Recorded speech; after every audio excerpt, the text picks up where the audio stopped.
Kosova dhe Serbia janë dy shtete fqine.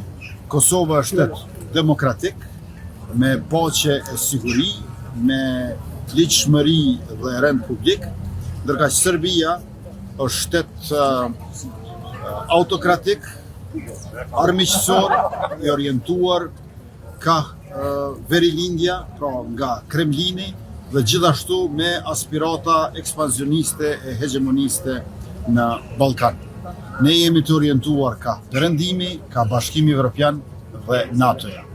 Mirë po, fqinji ynë verior, përveç se është agresor, është edhe agresiv.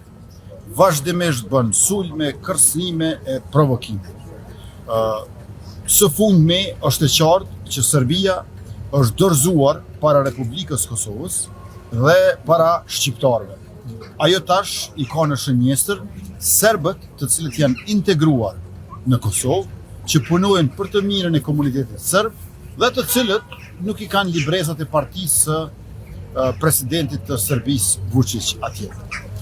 Andaj është domosdoshme që faktorët ndërkombëtar, bashkësia ndërkombëtare në përgjithësi e posaçërisht Bashkimi Evropian dhe NATO-ja të bëjnë trysni Beogradit, ta vendosin Serbinë në sanksione, sepse ajo po i lufton serbët në Kosovë, të cilët dëshirojnë të jetojnë në paqe e në liri, për të cilët jemi garant ne si qeveria e Republikës, me qenë se unë nuk jam vetëm kryeministri i shqiptarëve, por edhe i të tjerëve, përfshirë edhe serbët që përbëjnë rreth 4% të popullsisë Kosovë. Po, përfund përzgjedhjet e falet tashmë e thatë edhe tek urat e qeni kryeministrit të gjithëve, por edhe këto të mbesin veri këto ndryshimet që atë mbërkohë.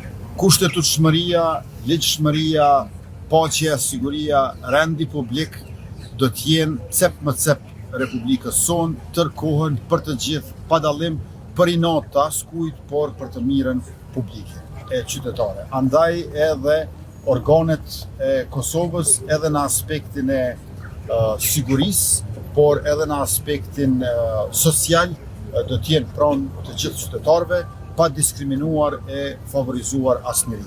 Pra ne i ftojmë serbët në veri të Mitrovicës që të bashkëpunojnë me organet e shtetit Kosovës, për shkak se edhe ata aty kontribuojnë me tatime e njëkohësisht është dëshmuar që jo vetëm policia e Kosovës, por edhe zyrtarët e tjerë të shtetit janë profesionistë të cilët shërbejnë me përkushtim dhe pa dallim. Faleminderit.